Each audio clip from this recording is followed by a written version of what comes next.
Sorry about that. I had to step out quickly because my phone was in silent mode, but it was ringing and I had to pick it up. Anyway, let's get back to what we were discussing. Yeah, space croppers. So we see the Cylon Imperial Leader for the first time in this in Galactica 1980, for the first time in a very long time. So he orders the Cylons to go and attack the aggro ships, thinking that the fleet is going to either starve to death or they will have to land on Earth, and thereby they can try and find it. So the aggro ships again. Now this is a scene which is actually stolen from the original series, and they attack. I think they destroy around two of them. Yeah, two of the two of the aggro ships, and only the third one is remaining. So they have seeds, but they need to plant them quickly. So Dylan and Troy, along with the kids, are asked to find a suitable farm where they can either in partnership or buy out on their own and go ahead and plant the crops so that they can feed the fleet. They meet up with Hector Alonso, a rural Hispanic farmer. They approach him. He is in dire need of help. He is struggling to get people to help him, and lo and behold, here comes two strangers in the night. Basically aliens from the night. And he's got his wife, his young son, and his daughter, played by Anna Alicia once again. And I don't think she's not a teenager perhaps, but supposed to be someone in the probably like around 20 or 21 or something like that. She plays Gloria Alonso. Ana Navarro plays the mother, Luis Alonso, and the young boy, Ned Navarro plays the dad, Hector Alonso. The young boy, I can't make out who is the actor. Okay. So yeah, we get the kids once again, and what they do is they approach. The problem mainly is this. What was the name that they gave it? The Groves Association. The man who's in charge of it, he has ownership of the waters, and Hector's farm is in Getting Waters, and that is the reason why. And he's had failed crops as well. So the only way he can actually get his crops to grow once again, grow for the immediate need, is if it either rains pretty heavily or if the waters can get diverted. So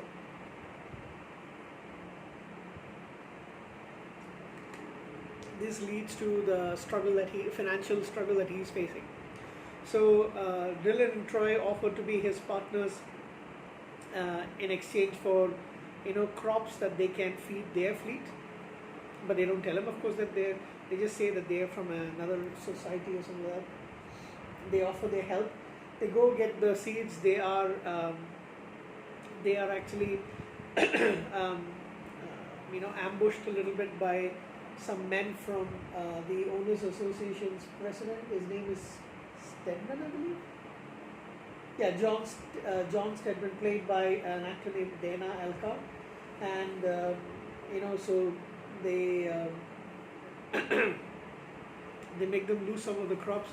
So in retaliation, Troy and Dylan go over to Stedman's farm, and he tells them that they just want it. So they decide to play a trick on them. Said that Stedman promises to replace the seeds and offers the duo $1,000 if they can ride a very unruly horse named Satan, who they claim to be untamable, and people have tried to ride him, but they keep getting thrown off.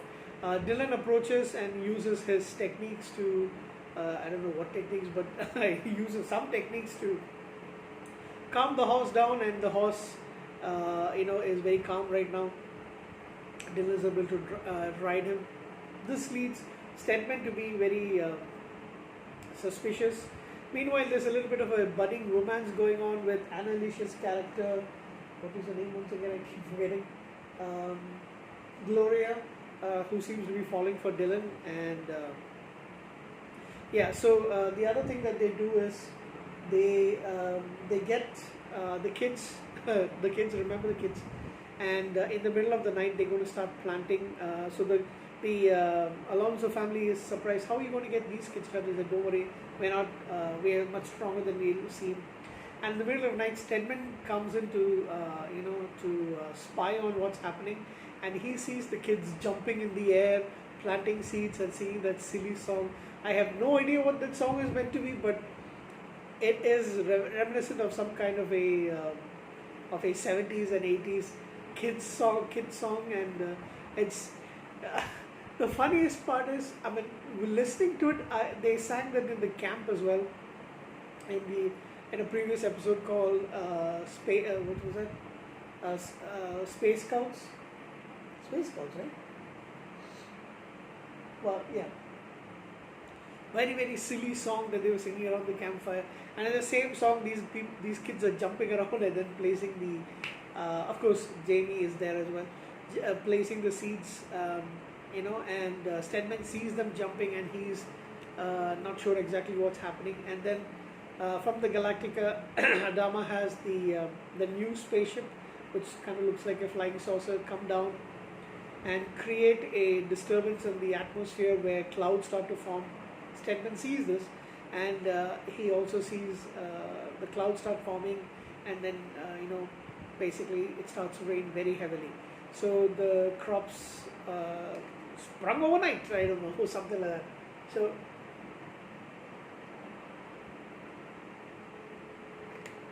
a bit of convenience for our show. And Stedman is stuck, so he calls the cops, he calls the sheriff, he calls the other members of the association, and they come to the farm the next day, and he accuses something fishy of going on. Says that he saw a flying saucer, he saw the kids doing it, and then they all start. They make fun of him, saying, "Are you talking about these kids?" Then he says, "I had this horse, untamable horse named Satan, and this guy managed to ride it very easily." And immediately at the same time, the young boy is leading the horse with Gloria riding it, and the horse seems to be like the most gentlest creature around. So they're like, "Are you talking about this horse?"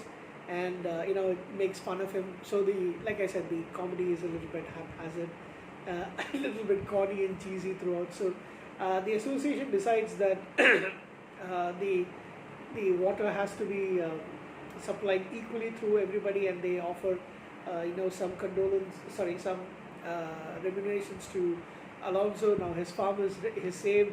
He can get crops once again. They're saved, and now he has a budding business with the Galacticans. So they bring down some scientists and people who are involved in doing agriculture and stuff. They'll come and they can help in exchange for getting the crops that they need. Meanwhile, Hector and his family will, succeed in their business as well. So all's well that ends well, and that's how the episode ends. So extremely cheesy episode. Like I mentioned, it sticks in the 80s. It stinks of 80s, but I can't complain too much. So this is the final appearance of Captain Troy, Lieutenant Dylan, Jamie Hamilton, and the Super Scouts. We will not see them anymore because we only have one episode left, and none of them appear in that episode. And like I mentioned, Anna Lucia, this is her second appearance in Battlestar Galactica. She was in the Take the Celestra, and now she's in this very different character. And the Imperious Leader is no longer voiced. I mean, when I say no longer, he isn't voiced by the charming, the amazing voice of. Oh man, now I forgot the name.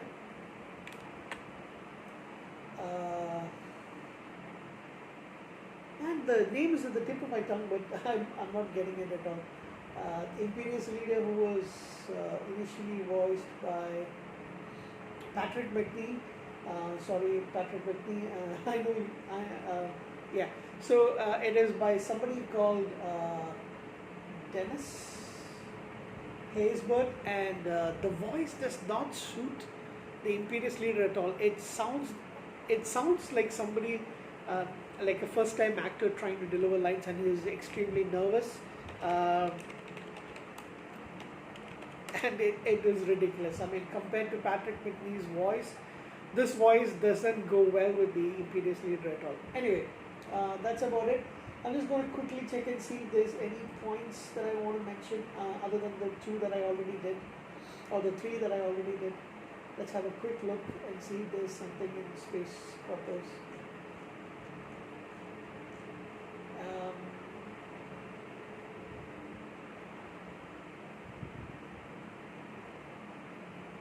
So apparently Dennis Haybird was in 24. So Patrick Whitney was not available, may not have been available, or maybe it was due to budget constraints, since McNeil was a much more established star.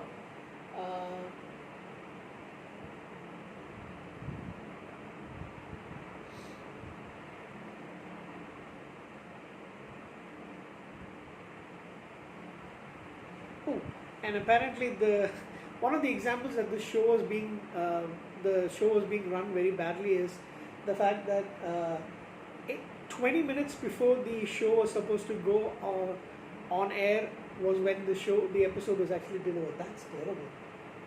That is terrible. 20 minutes before airtime.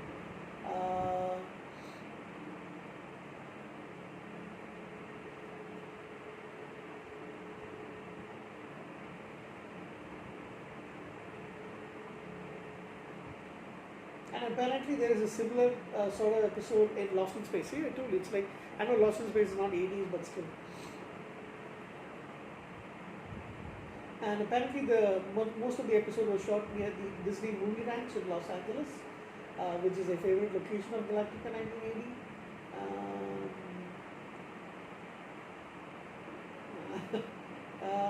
I think that's it. So, and apparently the Cylons are pretty close to actually finding out the location of Earth. So now we actually see a few more people from the fleet coming and staying on Earth because of those scientists and agriculturists.